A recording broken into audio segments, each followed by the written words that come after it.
Hello everyone, this is Matthew Brain here, and today I want to talk about what's missing in church. I normally don't always do Christian reviews or Christian podcasts, audio talks, but being a Christian, this is something that's bothered me a lot over the last few years. It's as a person who goes to church and I attend different churches, I'm not very closed-minded towards other religions. It's just that I noticed there's something severely wrong with today's church. This is 2016 now, and going to different churches, it's bothered me because when I was young and I went to church, I went to a church in Detroit called True Love Baptist Church, and now as I go to church now, it's just completely different, and I wonder what's going on. So now that I look, I know the main thing missing from church, which is community. So any church can find a reason, a version of the Bible that says what they believe. And if you research and study enough, you'll come up with your own beliefs, and you can find a church that matches that easily. But there's podcasts, there's all kinds of different stuff where you can listen to messages and sermons that talk to you about how you feel and, send you a message about what you believe. And the little variations, that church values most, like, you know, I don't want to say gay marriage, but stuff like, the Trinity, or stuff like, uh, I don't know, for example, whether you should be baptized when you're a baby or whether you should be baptized by yourself. Those little things, those are the things that people value most in the church. And honestly, that's not what church is really supposed to be about. It's supposed to be about community, family, and togetherness. And in elementary, middle school, and college, and high school, not necessarily in that order, daycare, at work, you meet people, you make long-lasting friends, people who become like family to you. This is what happens when you go out into the world. But at church, this isn't happening as much. And it isn't happening around the world as much in general, with social media kicking in and taking over people's lives. It's like social media is the junk food of community. It's filled you up, you get your fix from it, but in the end, if that's all you consume, you get sick. And people are getting emotionally sick from, only having community through social media. It's become, it's like McDonald's. People eat McDonald's, and that's all you eat is a bunch of junk food. You don't get full, and you eat more and more and more, and the next thing you know, you're 300 pounds, and you're looking at yourself in the mirror like, what happened? And that's what happens with, community. You look at yourself, and the next thing you know, you're a monster.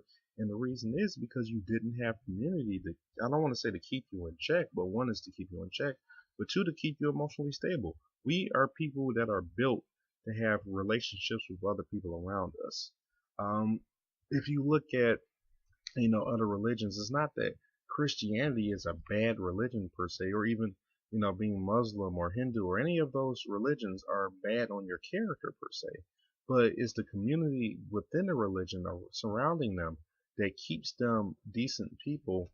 Um, when you might believe in it, but off on your own, when you don't have that type of community, you start lashing out, you start becoming codependent when you have a relationship. You start becoming abusive, either emotionally or physically or verbally. There's so many different types of manipulation that people enact when they feel lonely. And there's a difference between being alone and lonely. When you have a good community, it's good to have a alone time. But if you're feeling lonely, you can be surrounded by hundreds of people, thousands of people. It doesn't matter how many people you're surrounded by. You can live with people and you can still feel lonely. And the church is a place where it's meant to counteract that. You should be in community with people who feel and believe the same things you do, and we don't have that now. Now it's become a weekly motivational message that runs off donations, when the church is supposed to be a mimicry of a family. The pastor is supposed to be the father. The pastor's wife is supposed to be the matriarch. You have reverends and stuff that's supposed to be like the older brothers or the uncles, that's supposed to teach you and, guide you into having a better life, teach you trades, teach you, skills, give you job opportunities. All this stuff is supposed to come from church.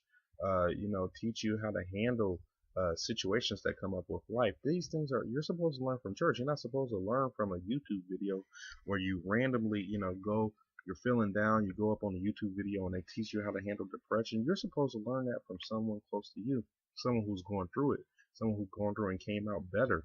But no, now we're going through it with people who, we're just assuming, you know, what we're supposed to do based on videos and social media and some meme that, Gabe said, oh, you ain't supposed to listen to her and don't let her treat you like that. Don't let him talk to you like that. We don't have a real community guiding us to what we're supposed to be like. And of course, no family is perfect, but, you're supposed to go with a family, who believes the way you believe. But when you go into a church, you're supposed to feel like you're at an adoption. Like, should I be adopted into this family?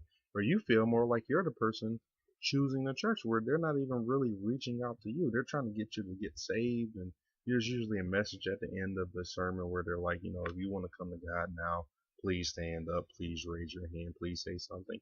But it's very seldom that I see where, you're kind of new in church and then people open and welcome you in and, feel the churches, they get too big for their britches and they can't even keep up with half the people that are there. That's one really big thing.